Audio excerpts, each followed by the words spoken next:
yang dialog seminggu yang lalu, Heri Pras dengan Gus Adjir. Sampaikan hajat bayar, subhanallah, minta sama Allah nggak bayar, pergi kuburan bayar, gimana? Hah?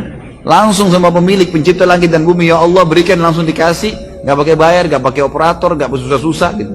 Ini ya kalau Wahabi harus Al-Quran dan hadis aja, ini bahaya ini. Assalamualaikum warahmatullahi wabarakatuh. Teman-teman yang baru mampir di channel ini silahkan di subscribe ya, agar ketika saya mengupload video terbaru teman-teman mendapatkan pemberitahuan. Debat Mas Heri Pras ya, atau timnya Mas Heri Pras melawan Gus Adjir dan Ustadz Faris mendapatkan tanggapan dari seorang yang dijuluki Singa Aswaja, yaitu Kiai Haji Idrus Romli. Kiai Idrus Romli sebagai Singa Aswaja tentunya mendukung atau melakukan pembelaan kepada Gus Adjir. Ya, coba kita lihat dalil apa yang digunakan oleh Singa Aswaja dalam membela Gus Adjir, khususnya dalam konteks tabarruk di kuburan orang soleh. Yang dialog seminggu yang lalu, Heri Pras dengan Gus Adjir. Kalau Gus Adjir itu orang alim, Masya Heri Allah. Pras ini ahli silat sebenarnya, Oke. tukang silat. Lalu dulu bikin konten-konten silat, karena gak laku akhirnya konten agama dan ikut salafi. Salafi itu artinya orang-orang produk salah fikir, Waduh. atau Wahabi orang-orang produk wawasan hanya bid'ah. Jadi katanya Salafi itu artinya salah fikir, Wahabi itu wawasannya hanya bid'ah. Ya memang inilah ciri khas sang Singa Aswaja ya. Kalau berhadapan dengan Salafi pasti mencaci maki. Bahkan sang Singa Aswaja ini juga mengatakan bahwa mencaci maki Wahabi itu jauh lebih mulia, jauh lebih utama daripada wirid gitu. Menyebut Wahabi itu hantu banyu lebih afdol daripada wiritan. Mengapa? Biar umat Islam tahu kalau Wahabi memang hantu air. Wahabi itu kurang ajar, Wahabi itu setan alas. Ya teman-teman, saya harap jangan dibales ya di kolom komentar, jangan ada caci makian kepada Kiai Idrus Romli. Kita tuh saudara ya, biarkan aja kalau mereka mau caci maki, biarkan aja. Oh ya, Gus Adjir kan juga bilang tuh di perdebatan kemarin, mencaci maki sesama muslim itu fasik. Ustaz, antum tidak tahu Ustaz, sibabul muslimi fusukun. Mencaci maki orang muslim itu fasik, Ustaz. Dalam hal ini saya setuju ya dengan Gus Adjir. Seburuk-buruknya saudara sesama muslim kita itu tetap tidak boleh kita mencaci maki ya. Oke, lanjut lagi ya reaksi videonya yang tadi terpotong soalnya. Ya namanya orang awam ya gak bisa diikuti. Oh. Dalil itu bukan hanya tekstual, tetapi juga kontekstual. Ada Al-Quran, hadis, ijma, qiyas.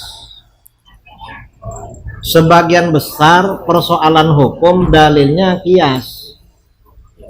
Itu Wahabi itu gak belajar itu. Oh, gak belajar. Mana ada, cuma Gus Adjir itu kurang apa namanya, kurang persiapan. Oh, Gus Adjir kurang persiapan. Apa memang nggak ada dalilnya atau memang kurang persiapan? Kayaknya memang nggak ada dalilnya deh, bukan kurang persiapan.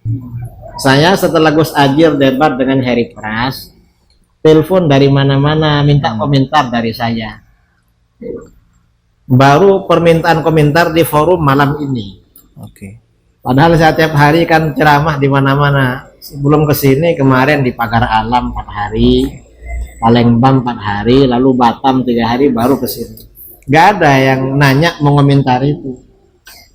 Kan ada yang minta mana dalil Al-Quran dan hadis. Iya. Itu permintaan keliru. Keliru. Mestinya minta mana dalilnya. Oh.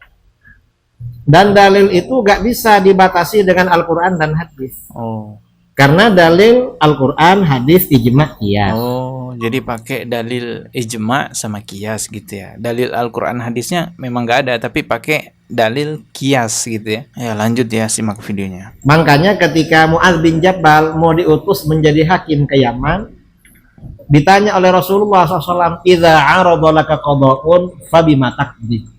Kalau ada keputusan harus kamu ambil, kamu keputusan dengan apa? Kata Mu'adz, "Aqdi bi kitabillah." Saya putuskan dengan apa yang ada di Al-Quran. Lalu Rasulullah tanya, "Fa'ilam tajid fi kitabillah." Kalau gak ada di Al-Quran, fabi sunnati Rasulillah.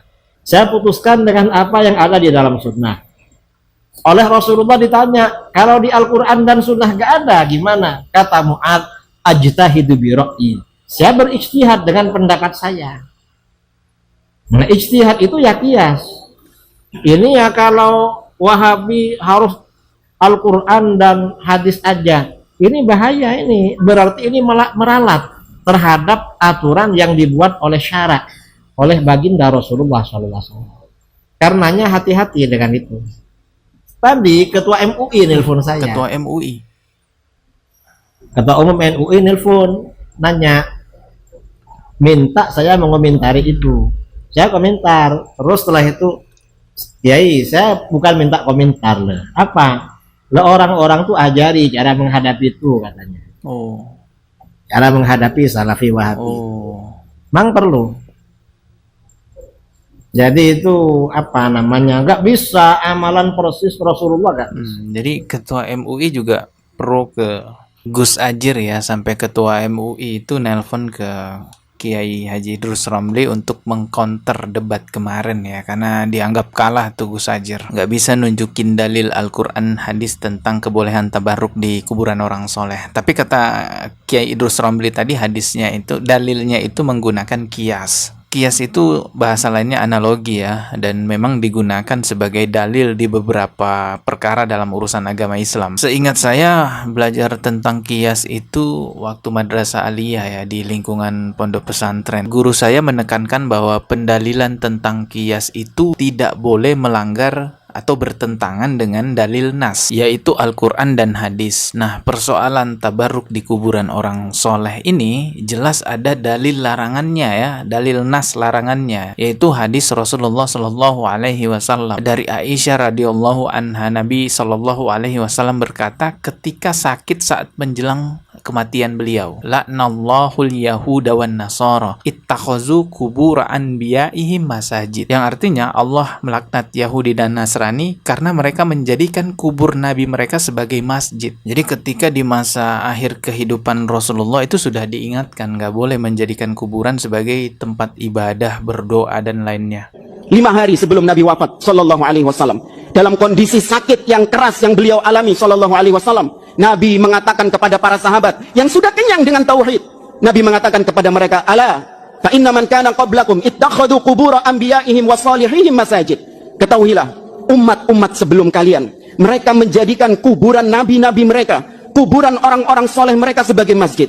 Ala fala tattakhidul qubur masajid fa inni anhaakum an dzalik. Maka janganlah kalian menjadikan kuburan sebagai masjid, sebagai tempat ibadah, dan aku melarang keras kalian dari perbuatan tersebut. Ini diucapkan oleh Nabi 5 hari sebelum Nabi wafat. Jadi kalau sudah jelas ada dalil nas larangannya berupa hadis yang sahih, kenapa mesti dicarikan dalil kias, analogi untuk memperbolehkan hal tersebut? Jadi kesannya seperti hadis versus kias gitu kan. Astagfirullahalazim. Dan tabarruk ini kan juga bisa saja dimasukkan dalam perkara akidah. Nggak ada dalil kias dalam persoalan akidah. Akidah itu kan sifatnya tauqifi, atau bahasa lainnya, sebutan lainnya berdasarkan wahyu, sehingga kias tidak berlaku dalam perkara akidah. Tabarruk itu memang sebenarnya kan diperbolehkan, tetapi terkhusus tabarruk di kuburan orang soleh. Nah ini dia yang menjadi persoalan, karena ada dalil larangannya menjadikan kuburan sebagai tempat ibadah. Tabarruk kepada hal-hal lainnya yang diperbolehkan ya silakan saja, seperti tabarruk kepada peninggalan-peninggalan Rasulullah, tabarruk kepada bagian tubuh Rasulullah,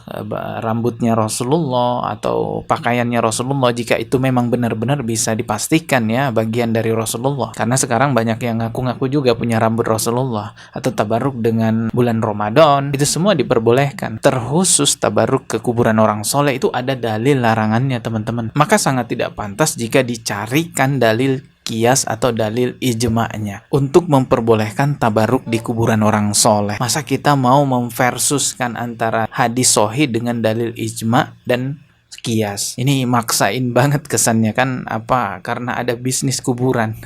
Saya juga nggak tahu ya, karena belakangan ini kan ya terbongkar ya ada bisnis kuburan begitu. Saya tanya ini apa sebenarnya? Ada apa ya? Dia bilang ini kuburan, Ustaz. Ini kuburan. Loh, terus orang-orang masuk antri minta-minta di situ. Loh, ini yang duduk di depan kuburan apa? Ini yang tukang nampung duitnya masuk bayar gitu ya. Bayar, sampaikan hajat bayar. Subhanallah, minta sama Allah nggak bayar pergi kuburan bayar, gimana? Hah? Langsung sama pemilik pencipta langit dan bumi, ya Allah berikan, langsung dikasih, nggak pakai bayar, nggak pakai operator, nggak susah-susah gitu.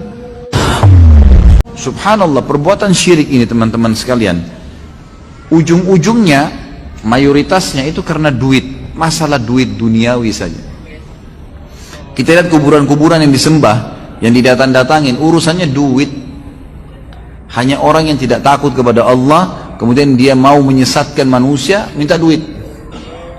Semoga video ini bisa menjadi pengingat buat kita semua. Kita ketemu lagi di video berikutnya. Wassalamualaikum warahmatullahi wabarakatuh.